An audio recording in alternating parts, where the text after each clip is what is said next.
Saling dorong beberapa kali terjadi saat mahasiswa meminta rektor turun untuk menemui demonstran.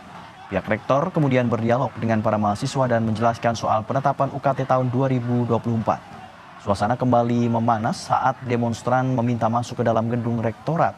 Mahasiswa menilai UKT tahun ini sangat memberatkan.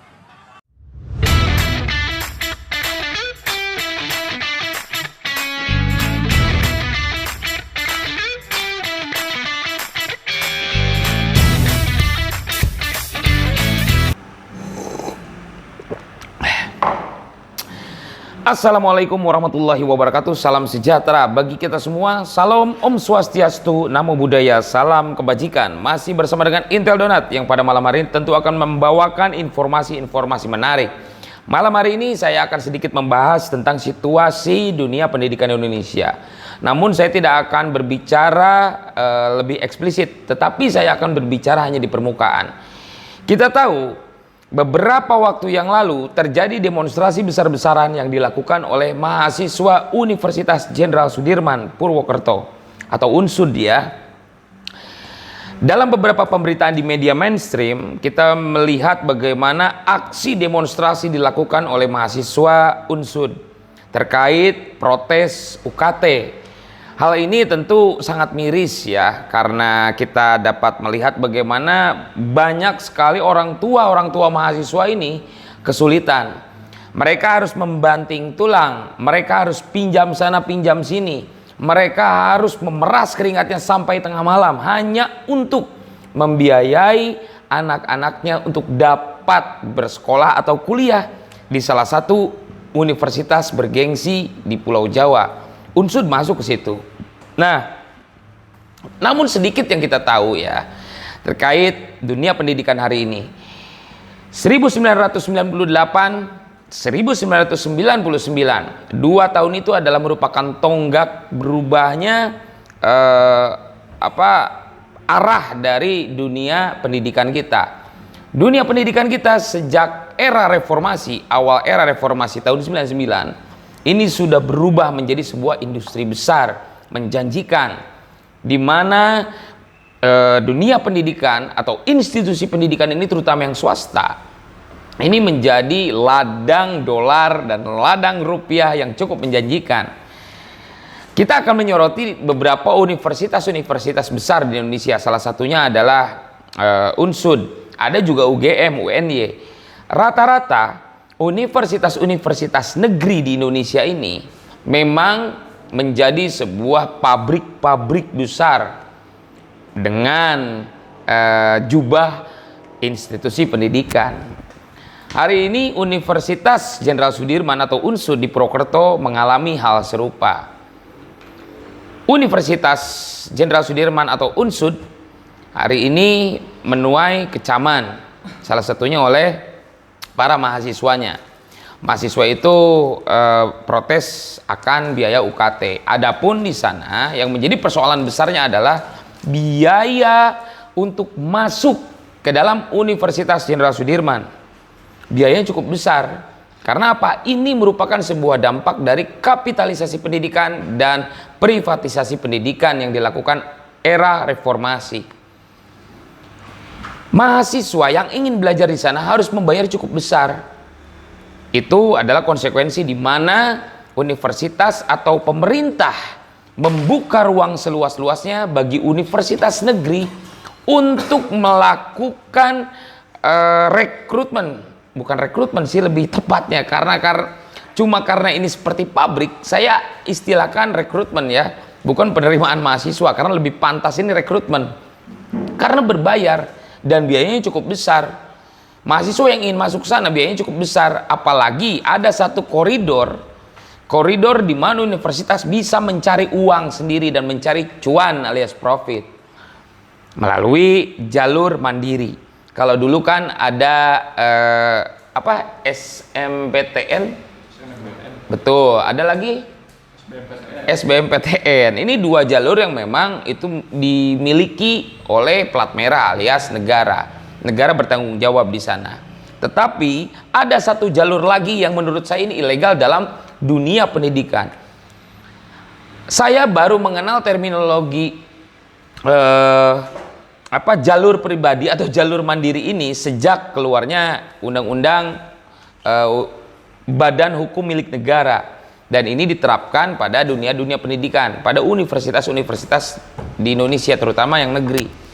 Dalam jalur mandiri ini, seorang calon mahasiswa harus membayar dengan lobby-lobby atau tawar-menawar harga.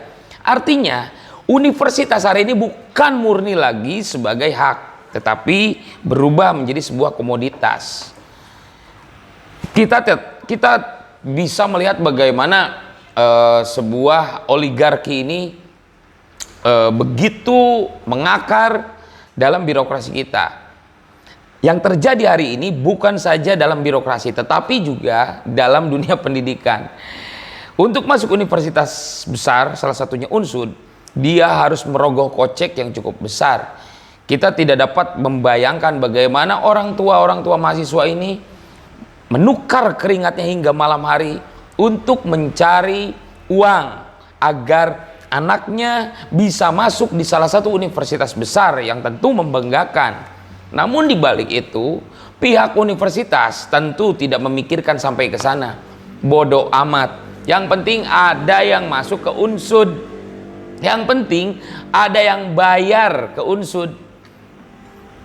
Kita hari ini memang miris kalau kita melihat bagaimana dunia pendidikan kita hari ini dikuasai oleh para investor-investor, tidak memikirkan bagaimana kualitas lulusan universitas tersebut.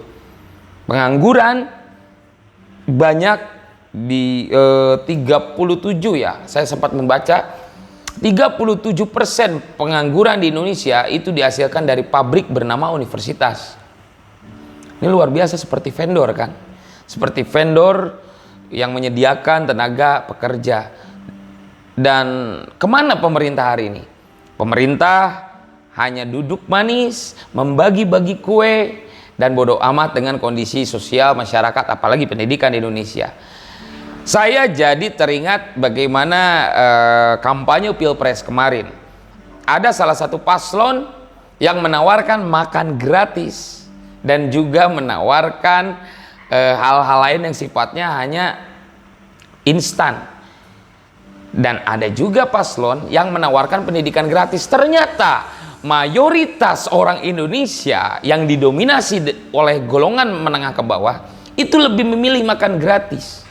Artinya hari ini Indonesia ini tidak membutuhkan pendidikan gratis, dan itulah yang diinginkan oleh pemerintah, karena pemerintah tidak menginginkan atau kekuasaan tidak menginginkan masyarakatnya untuk pintar.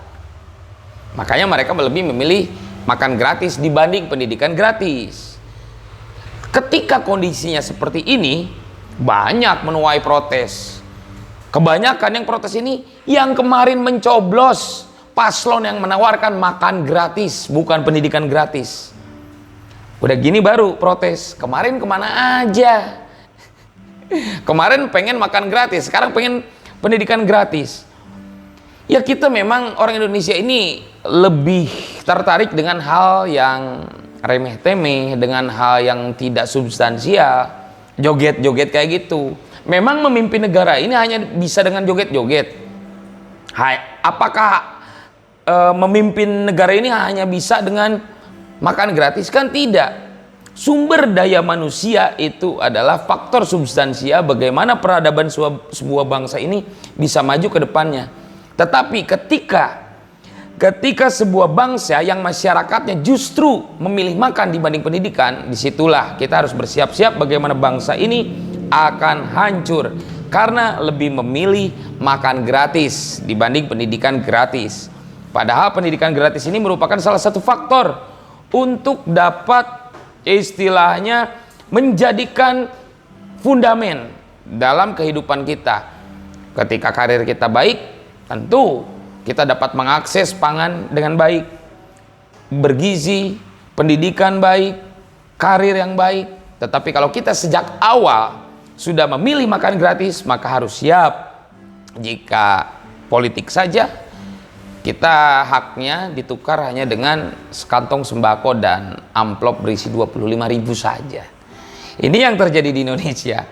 Jadi saya hanya mengingatkan pada para pemilih paslon yang menawarkan makan gratis, sekarang mohon maaf tidak boleh protes dengan pendidikan mahal, karena kemarin saja memilih makan gratis dibandingkan pendidikan gratis. Itu saja mungkin dari Intel Donat, semoga bermanfaat. Akhirul kalam, wallahu muwaffiq ila aqwamit thoriq. Wassalamualaikum warahmatullahi wabarakatuh.